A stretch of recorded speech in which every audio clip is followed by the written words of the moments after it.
The eternals volume 3 के last episode में हमने देखा था कि किस तरह से अकारिस जो होता है उसके ऊपर दो डिविएंट्स जो होते हैं वो बहुत बुरी तरीके से उसके ऊपर टॉर्चर कर रहे होते हैं, उसको मारने की वो हर कोशिश कर रहे होते हैं। उसके ऊपर उन्होंने एसिड डाल दिया होता है, उसको आग के अंदर, उसको पानी के अंदर डुबो दिया होता है, उसने यानी हर चीज़ करके देख ली होती है, लेकिन वो मिटने का नाम नहीं ले रहा होता है। लेकिन हम आखिर में देखते हैं कि वो तंग आके उसको जो है एक साइक्लोट्रॉन के आगे रख देते हैं जिससे वो वेपराइज हो जाता है। और हम दूसरी तरफ भी देखते हैं कि वोर्जोखियन एम्बेसी के अंदर जो पार्टी चल रही होती है जिसमें सर्सी, थीना, ड्र्यूक और मार्करी यानी मक्कारी मौजूद होते हैं, लेकिन वहाँ पे एक अचानक हॉस्टाइल सिचुएशन क्रिएट हो जाती है जिसकी वजह से उन सब के ऊपर फायरिंग करना शुरू हो जाते हैं। लेकिन हम तभी देखते हैं कि जब ये लोग फायरिंग शुरू होती है तो मार्करी के लिए यानी मक्कारी के लिए टाइम वहाँ पर रुक जाता है बिल्कुल, और उसको समझ में आ जाती है कि सच में वो एक इटर्नल है और तभी उसके पास ये सुपर पावर है कि वो हाइपर स्पीड से मूव करने लग गया है। और तभी हम देखते हैं कि उसको समझ भी नहीं आ रहा है कि वो इन सारे लोगों को बचाए तो कैसे बचाए।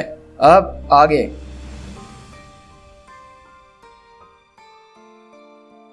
यहाँ से हम देखते हैं कि मार्करी यानी मक्कारी जो है वो एक जगह पे बैठा हुआ है और किसी से बातचीत कर रहा है और वो उसको कल वाली पूरी कहानी बता रहा है जो उसके साथ हुई है, और बोलता है कि देखो ये सुनने में बहुत ज़्यादा अजीब लगेगा लेकिन तुम्हें मेरी बात पे विश्वास करना होगा। तो बोलता है कि ठीक है मिस्टर करी, आप जो कहना चाहते हैं कहिए, मैं आपकी पूरी बात सुनूंगा। बोलता है कि ठीक है, मैं ये अप्रिशिएट करता हूँ, लेकिन अगर तुम मेरी बातें सुनोगे तो तुम्हें ऐसा लगेगा मैं नशे में हूँ या फिर मैं ख्वाब देख रहा हूँ, लेकिन ये सच में मेरे साथ हुआ है, ये जो कुछ भी हुआ है मुझे नहीं पता।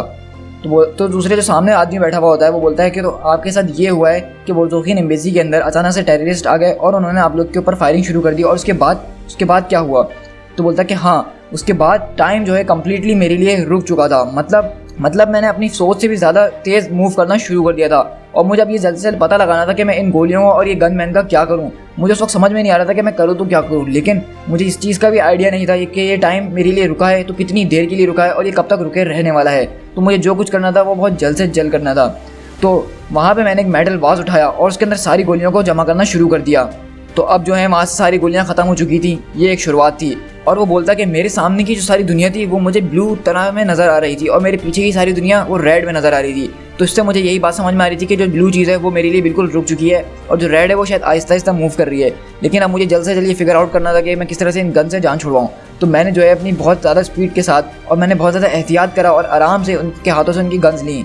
मुझे पता है कि मैं इतनी ज़्यादा स्पीड से जा रहा था तो उनमें से बहुत सारों की गन्स निकालने में उनकी मैंने उंगलियां तोड़ दी, जबकि मैं ऐसा चाह नहीं रहा था। लेकिन मैं क्या करूं कि मैं इतना तेज़ मूव कर रहा था। मैंने वहाँ पे एक डोर देखा जिसके अंदर एक सेफ था और उस सेफ के अंदर जाके मैंने वो सारी गन्स रख दी और साथ में उन बुलेट्स को भी रख दिया, क्योंकि उन बुलेट्स की काइनेटिक एनर्जी कहीं ना कहीं तो जानी थी ना। और मेरा जहाँ तक अंदाज़ा था, मेरे हिसाब से वो सेफ ही एक ऐसी जगह थी जहाँ पर उन बुलेट्स को रख दिया जाए और वहाँ पर जो एनर्जी का धमाका होने वाला है उससे लोगों को कोई नुकसान नहीं पहुँचेगा।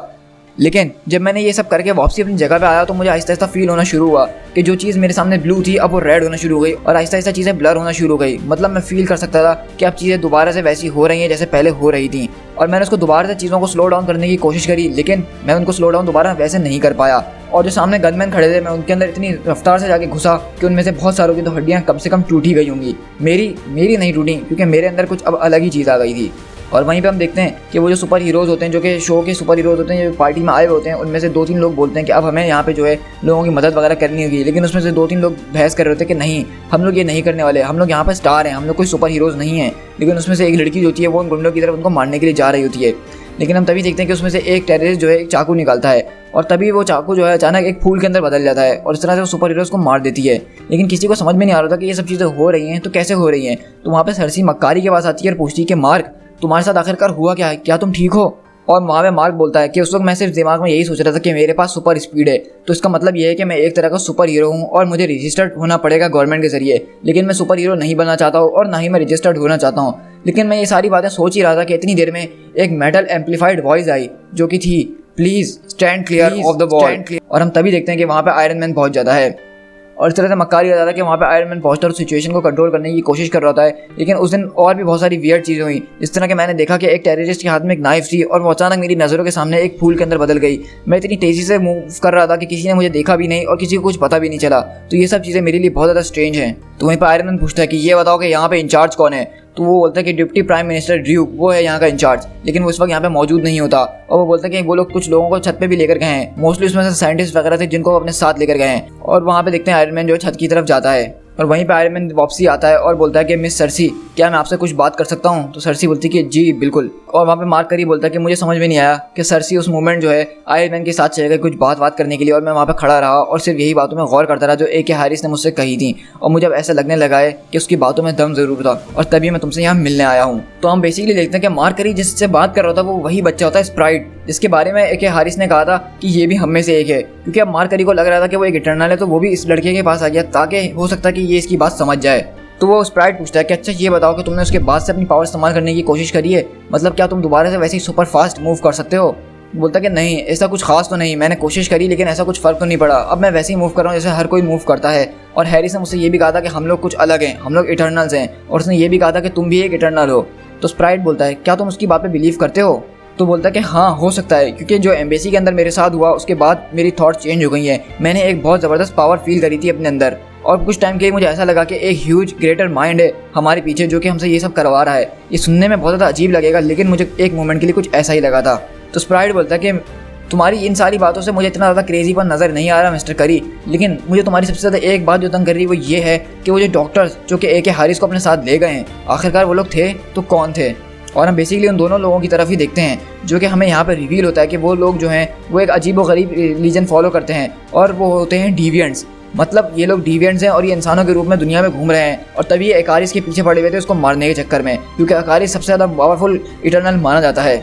और हम बेसिकली देखते हैं वो यहाँ पे एक अंदर गुफा के अंदर आते हैं और वो अपने गॉड्स को पूज रहे होते हैं, यानी कि सेलेस्टियल्स को, और वो मानते हैं कि उनका एक सेलेस्टियल गॉड है जिसने इनके खिलाफ आवाज़ उठाने की कोशिश करी थी, लेकिन दूसरे सेलेस्टियल्स ने उनको कैद कर दिया था, और इनका यही मिशन है कि उनको उस सेलेस्टियल को आज़ाद करवाना है जो इनकी तरफ था और जिसको दूसरे सेलेस्टियल्स ने इस अर्थ के ऊपर कैद कर दिया था। वो इसको अपना गॉड मानते हैं बेसिकली। और हम यहीं पे देखते हैं कि सर्सी जो एक पुल पे खड़ी होती है और उसकी दोस्त एबी जो होती है वो यहाँ पे उससे पूछने के लिए आती है कि तुम अपसेट क्यों हो। तो पहले तो सर्सी बात नहीं कर रही होती है और बोलती है कि मुझे तुमसे कोई बात नहीं कर रही, मुझे कुछ समझ में नहीं आ रहा। तो वो बोलती है कि ठीक है मैं यहाँ से जा रही हूँ, और अगर तुम्हें बात करनी हो तो फिर मैं यहीं पे हूँ। लेकिन फिर सर्सी जो है उसको सारी बातें बताती है जो उस दिन वहाँ पे हुआ, यानी कि आयरन मैन से उसकी क्या बात हुई। तो आयरन मैन बोलता है कि ऑब्वियसली मैं तुम्हारी असिस्टेंस बहुत ज़्यादा अप्रिशिएट करता हूँ, आज तुमने जो कुछ भी करा, लेकिन जैसा कि मुझे पता है कि तुम एक फॉर्मल एवेंजर रह चुकी हो, तुम्हें जो हो अब रजिस्टर होना पड़ेगा, अब जो है तुम्हें कोई ना कोई साइड चूज़ करनी होगी।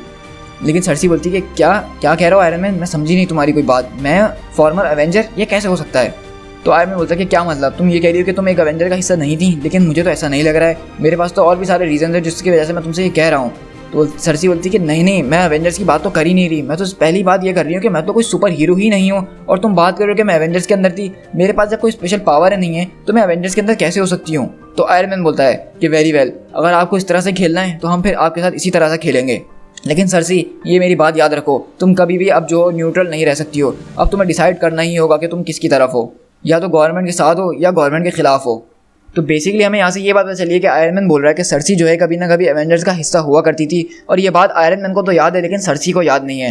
तो ऐसा क्यों, वो हम आगे देखेंगे। फिर हम यहाँ से शिफ्ट होते हैं वोल्डोकियन असिस्टेंट जो था, यानी कि जो ड्यूक था उसका असिस्टेंट, बेसिकली उसी ने इसके साथ धोखा करा था और ये सारा अटैक ड्यूक के ऊपर उसी ने करवाया था। मसला ये कि ड्यूक जो है बेसिकली एक रशियन कंट्री जो है उसके ऊपर कब्जा करने की सोच रहा है, और ये बात शायद इसको पता चल गई थी, तभी इसने इसके साथ ऐसा सब कुछ करवाया, और उसको सारी बातें बता रहा होता है। और बेसिकली ड्यूक भी जो होता है वो एक इटर्नल होता है, और हमें ये बात यहाँ पे पता चलती है, और उसकी पावर्स ये होती हैं कि वो लोगों को उनके वर्स्ट नाइटमेयर दिखा सकता है और वो फायर को कंट्रोल कर सकता है। और इसी तरह से हम देखते हैं कि वो उसके आके अपने असिस्टेंट से बात वगैरह करता है कि तुमने जो करा वो गलत करा, तुमने जो मेरे साथ गद्दारी करी वो गलत करी, और यही सब बातें वगैरह चल रही होती हैं। लेकिन उसका जो दूसरा आदमी होता है वो अपनी कंट्री से बहुत प्यार करता है और उसके साथ लॉयल होता है, और वो उसको गन से मारने के लिए आ रहा होता है। लेकिन हम बेसिकली देखते हैं कि ड्यूक जो है उसका माइंड पढ़ना शुरू कर देता है, और उसका बचपन का एक वर्स्ट फियर जो होता है वो उसके सामने ले आता है कि किस तरह से उसकी माँ ने जो है उसको स्लैप करा था, और उसके बाद वो बहुत बुरी तरीके से रो रहा था। मतलब यहाँ पे वो उसके एक बचपन की स्टोरी उसके सामने ले आता है जिसको वो फील करना शुरू कर देता है, और इस तरह से बेसिकली ड्यूक जो है उसको अपने माइंड के कंट्रोल में ले लेता है।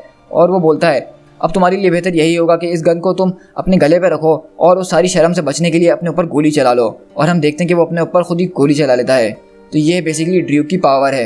ये लोग जो है मुझे दिन में एक बार खाना देते हैं, ये अब तक का तीसरा खाना है, तो इसका मतलब ये है कि ये मुझे आज यहाँ पे लाए हुए इनको 3 दिन हो चुके हैं।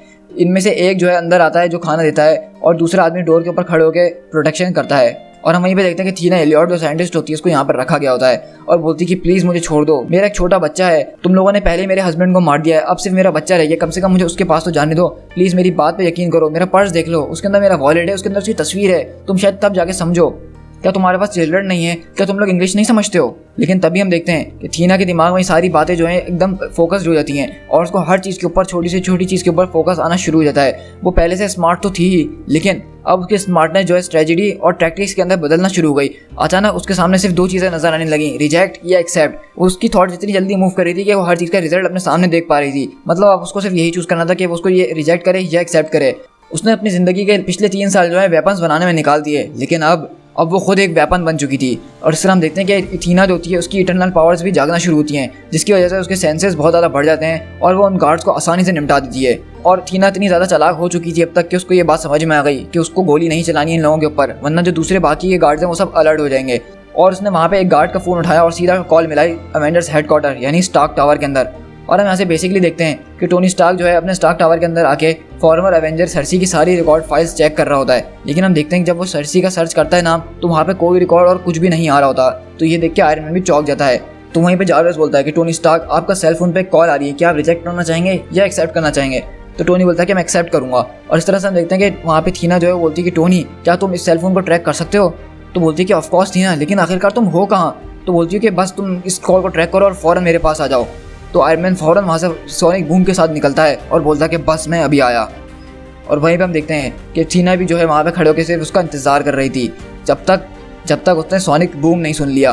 और हम देखते हैं कि जैसे ही वो सोनिक बूम सुनती है वो सामने आती है, क्योंकि उसको पता चल चुका था कि अब आयरन मैन उसको बचाने के लिए आ गया है। तो थीना बोलती है कि हेलो टोनी, ये तो तुम काफ़ी ज़्यादा जल्दी आ गए। तो टोनी पूछता है कि अच्छा ये बताओ कि तुमने उन दोनों के साथ क्या किया है? बोलती है कि हाँ, मुझे लगता है कि मैंने कुछ ना कुछ तो किया है, लेकिन मैंने उनको मारा नहीं है। ऑल दो वो मुझे मारने की पूरी कोशिश कर रहे थे और मुझे मारना भी चाहते थे, लेकिन इन लोगों ने मेरे हस्बैंड को मार दिया है। क्या तुम ये बात जानते हो? तो आयरन मैन बोलता है कि हाँ, मैंने वहाँ पे बॉडी तो देखी थी, लेकिन मुझे नहीं पता कि ये किसका काम है और मुझे कुछ समझ में नहीं आ रहा मैं तुमसे कहूँ तो क्या कहूँ। तो बोलती है कि नहीं, अब तुम कुछ नहीं कहो। क्या तुम्हें ये पता है कि मेरे बेटे के पास कौन है, उसको कौन देखभाल कर रहा है उसकी? तो आयरन बोलता है कि नहीं, लेकिन मुझे चेक करना चाहिए था। तो थीना बोलती है कि नहीं, इसमें कोई बड़ी बात नहीं है, तुम एक बिजी मैन हो, तुम वैसे ही 2 जॉब संभाल रहे हो, एवेंजर्स को भी और अपनी इंडस्ट्री को भी, तुम्हारे पास बहुत सारी चीज़ें करने को। तो आयरन मैन बोलता है कि थीना, मैंने तुमसे कहा ना कि मैं बहुत ज़्यादा माफ़ी मांगता हूँ तुमसे। थीना बोलती है कि मैं साइलेंस सुन सकती हूँ। तो आयरन मैन बोलता है कि हाँ, मैंने यहाँ की लोकल अथॉरिटीज़ को बुलाया है ताकि वो लोग इन लोगों को यहाँ से ठिकाने लगा सकें। थीना बोलती है चलो ये तो अच्छी बात है, अब वो आगे दूसरे साइंटिस्ट को यहाँ से आज़ाद करवा देंगे, लेकिन मैं चाहती हूँ कि तुम मुझे घर छोड़ दो। तो आयरन मैन बोलता है कि लेकिन थीना। तो थीना बोलती है कि देखो, मेरा हस्बैंड मर चुका है, मेरा बेटा घर पे अकेले है, टोनी तुम मुझ पर इतना एहसान तो कर ही सकते हो ना, प्लीज़ मुझे मेरे घर ले जाओ। और हम यहाँ से शिफ्ट होते हैं एंटार्क्टिका के अंदर, जहाँ पे सिर्फ बर्फ़ ही बर्फ़ होती है। और वहाँ पे हम देखते हैं कि बर्फ़ के अंदर एक अजीब सी चीज़ बनी होती है जिसके अंदर बॉडी के निशानात बने होते हैं। मतलब ऐसे लग रहा था कि यहाँ पे बॉडीज़ होती हैं, और अचानक हम देखते हैं कि उसमें से एक बॉक्स के अंदर जो है अचानक से एक बॉडी रहती है और लिखा हुआ आता है कि Ikaris complete, prepare to reactivate, to be continued.